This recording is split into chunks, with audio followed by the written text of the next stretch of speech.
I'm going to change tack and language to discuss with you a bit how marketing and technology have worked together to open a new golden era. The same way mass production had completely changed the world of marketing, the same way the world of manufacturing, sorry, the same way technology has changed the world of marketing. Let me tell you a little story about that. The same way mass manufacturing had changed the world of production, technology is changing marketing. Let me tell you a little story that happened to my family 40 years ago. This is a picture of Finland. And one summer, my mom came back home and said, we're going on holidays in Finland. The likelihood that we ever go to Finland, being a family that just relocated from the French Caribbean, was totally non-existent.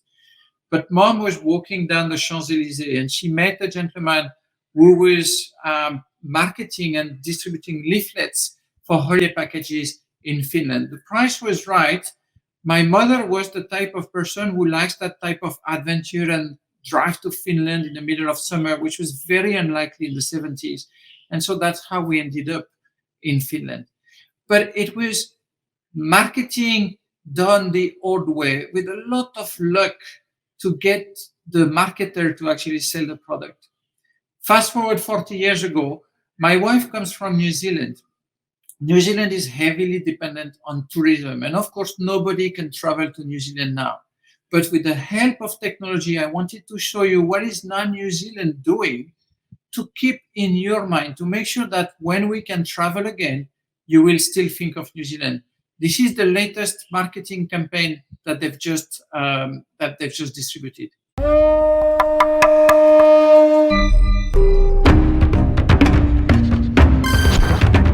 You've arrived at the fountain of life. Aspire toward the summit. Up the world's highest waterfall cable climb. That sounds oddly specific, but fun. Let's go. Don't look down. Hold on, don't look down. That's a waterfall. Haha, made you look.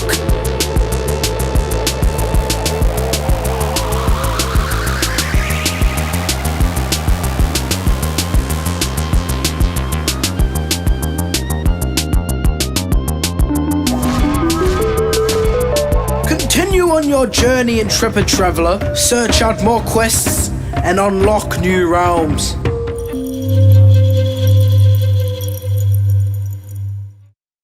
You can see that the way they use technology to get you interested in their country is totally different and is totally enabled by the new mediums. It's actually a film you should watch on your mobile phone or on your laptop with a 360 view.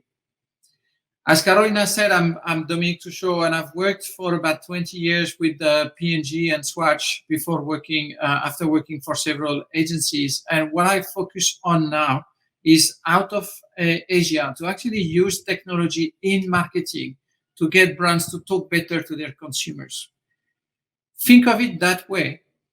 Your consumers are the director of the orchestra. The marketers are the musicians, and the technology is just the musical tools, the instruments that we're using to connect with the director. If we're using tools which are obsolete and completely old, of course, the director will hate the way the orchestra plays. If we're not using the right instruments or if they're not well tuned, the same way, you won't have a director for too long, or the director will move to another orchestra. We've always considered that technology was giving us the tools to connect to the consumers. I have tried to summarize in a simple line how technology has changed the way we communicate with people, because at the end of the day, marketing is all about building connections with potential consumers. And you will see that all over the ages since 1878 and the invention of the phonograph, the way we communicate, the way we interact with consumers has always been very much influenced by technology. But you're going to tell me, hold on, the only thing I can see is that digital advertising is a total sea of sameness. I've taken a few examples of airlines, and you can see that if you look for airline companies online, they advertise exactly the same way. Same thing for meal delivery.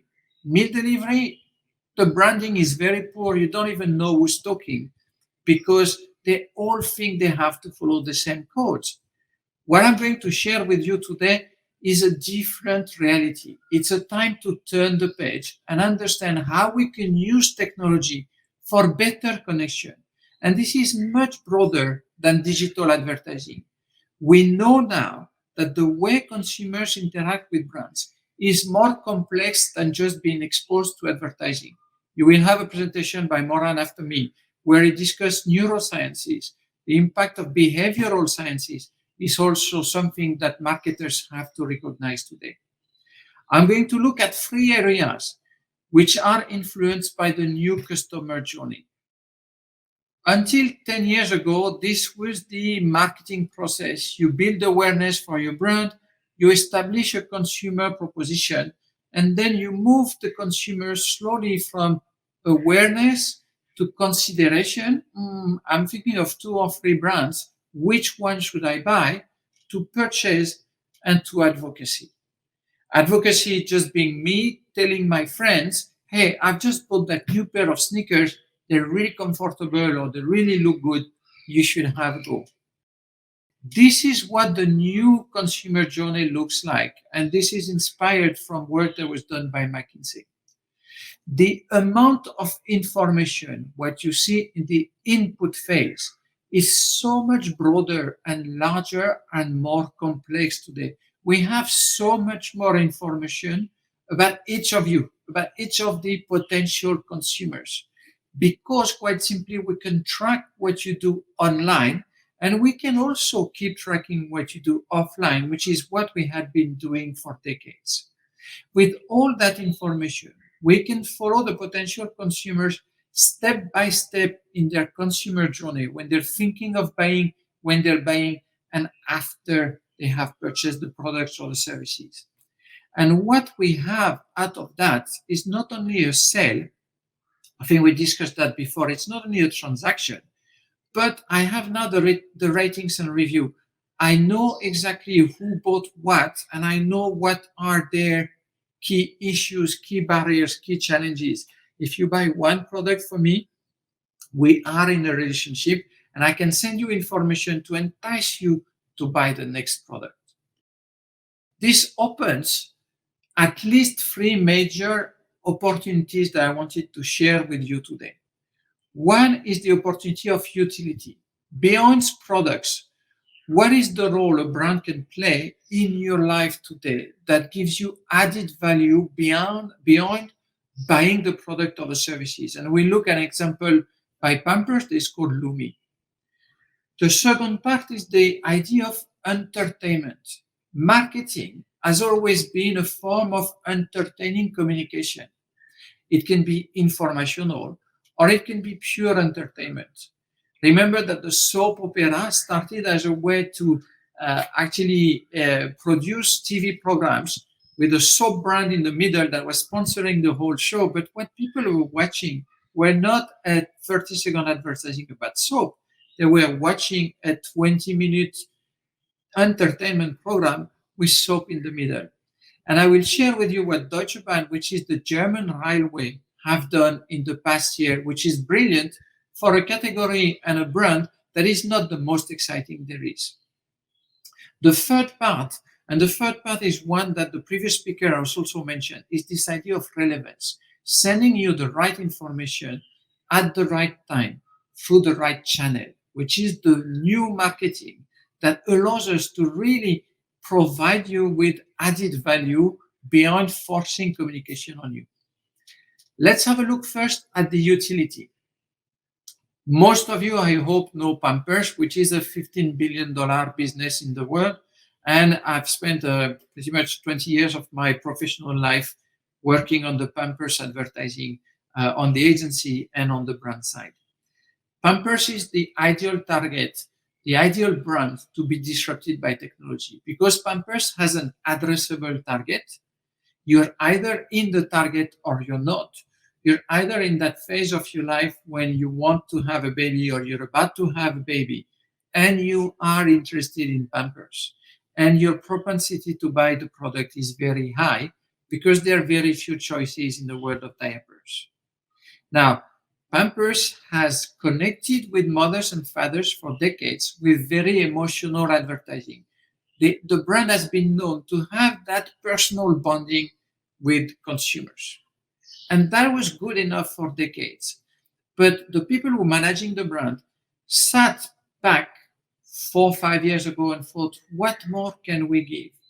And if you have kids, or even if you don't have kids, you will understand this one thing that we don't know is what happens when a baby sleeps.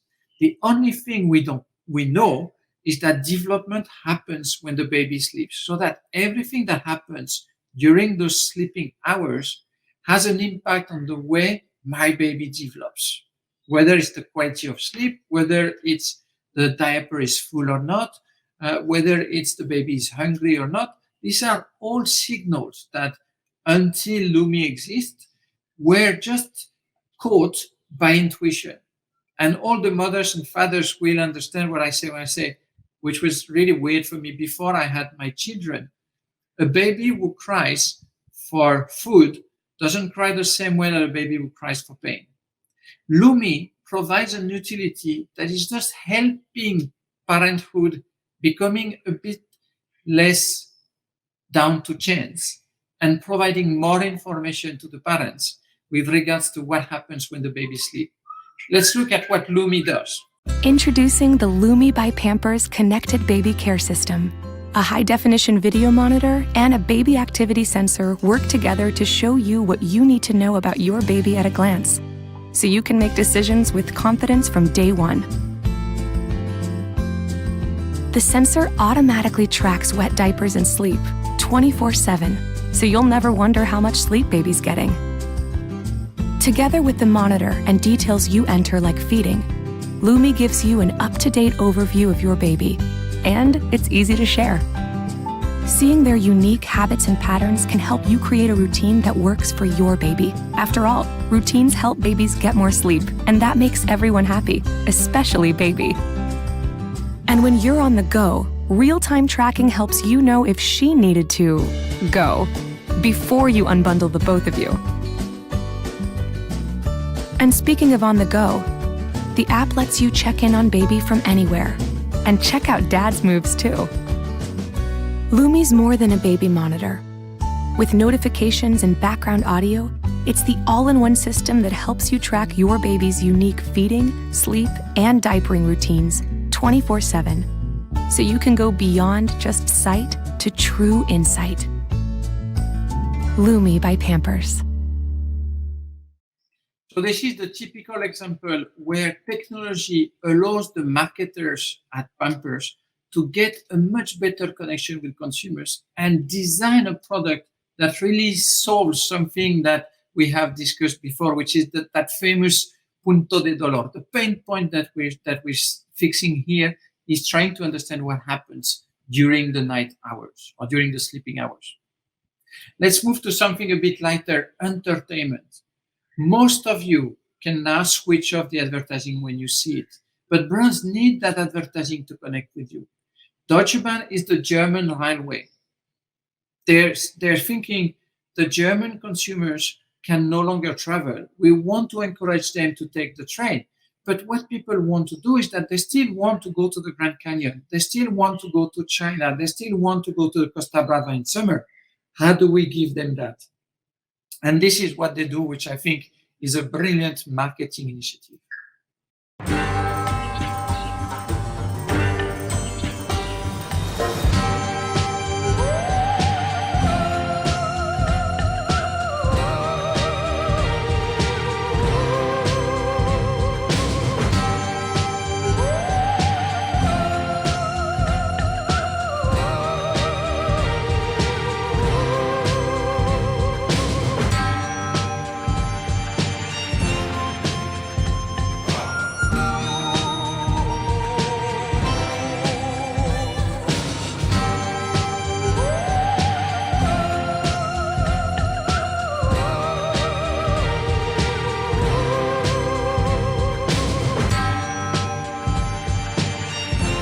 This was just the beginning. Then we asked ourselves, how can we bring even more relevance and attention to each comparison? First, we developed an algorithm that searches for look-alike photographs. Through Facebook data, we found travel enthusiasts like Lucas who are interested in specific destinations. Geo-targeting pinpoints Lucas' current location and the closest airport. Another algorithm finds the destination airport. A search engine identifies the cheapest flight price for Lucas in real time. A unique social media price comparison, completely automated, in an infinite number of variations.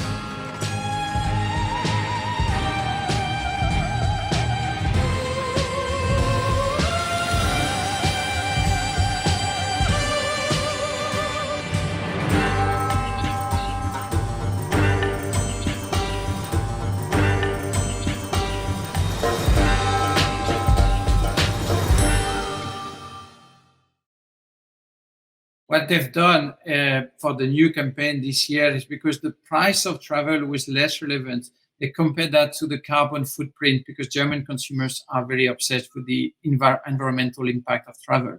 So they still made it relevant. The last example I wanted to show with you might be a bit surprising for you if you're listening from Central or Latin America. This is about Double 11. Double 11 is one event that was created by Alibaba in China, where brands literally sell for billions in one single day. It's actually called the Singles Day. And that's when you can make half of your yearly sales during the day. Now, there's one thing that is not very popular in China that day is to buy clothes. Uniqlo is a Japanese brand, a bit like H&M. And what they're doing is that they're using Double 11. And they're using the power of your mobile phone and the understanding of the mobile phone data to give consumers an encouragement to buy clothes for Double 11. Let's have a look at what they've done. In China, the biggest shopping day of the year is Singles Day. It's become a must-win event for brands in the market, in many cases delivering up to 50% of their annual sales in a single day. Of course, the day comes with steep challenges. First, the scale of the promotional day naturally brings with it intense competition. Second, the typical consumer on Singles Day is a bargain hunter. Margins are razor thin. Third, sales on Alibaba's platform limits the direct connection to the consumer for brands. To solve these challenges for Uniqlo, we decided to hijack the largest e-commerce platform in the world on their largest shopping festival of the year. Looking at historical sales data, we knew that some clothes are more likely to be purchased in-store. We also knew there were countless items being added to Tmall shopping carts, but not converting into purchase. Combining these two insights gave us a list of 5 key product lines to target on Singles Day, focusing our investment dramatically. On the day itself, we targeted only users on Tmall that had added these products to their shopping carts but not yet purchased. We showed these users special coupon offers with unique call to action in the creative, lower prices in store. These creatives were optimized by location. The closer a user was physically to a Uniqlo store, the higher the incentive offered. This online to offline approach helped Uniqlo crush the largest shopping festival in the world with astonishing results. Foot traffic to Uniqlo stores increased 10 times the previous Singles Day. Sales generated from offline Singles Day coupon redemptions were 34% higher than online, and offline customer acquisition on Singles Day turned out to be 100 times cheaper than online. So what you can see, and I've only shown you 3 examples, but there are many more. One is technology helps marketers provide utility beyond products and services. Lumi is a typical example of how I can play a better role or a broader role in your life. The second one is to entertain you. I can know more precisely what type of program, what type of videos you like to see, what type of images you like to see, and I can serve you that to have an advertising or marketing that's no longer intrusive, but that is being welcomed by you. And the third point, which I think is the most interesting for the modern marketer, is the one of relevance. Relevance is this idea of right communication to the right person at the right time. And this, for marketers, is absolute fantasy. This is what we all aspire to. Now, make no mistake, at the core of it, there's still creativity. All of these examples only work because the quality of the content is best in class. I wanted to share with you one piece of advertising that I worked on, which is, I think, the best I've worked on, which is for Pampers. And what I wanted to share with you is that this emotional connection works together with an initiative like Lumi to make you love the brand, to make you be interested in the brand. And it is that unique combination of right brain and left brain that actually makes the success of marketing up to this day.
Thank you so much. That is the couple of examples I wanted to share with you that show how technology has influenced the way we do marketing.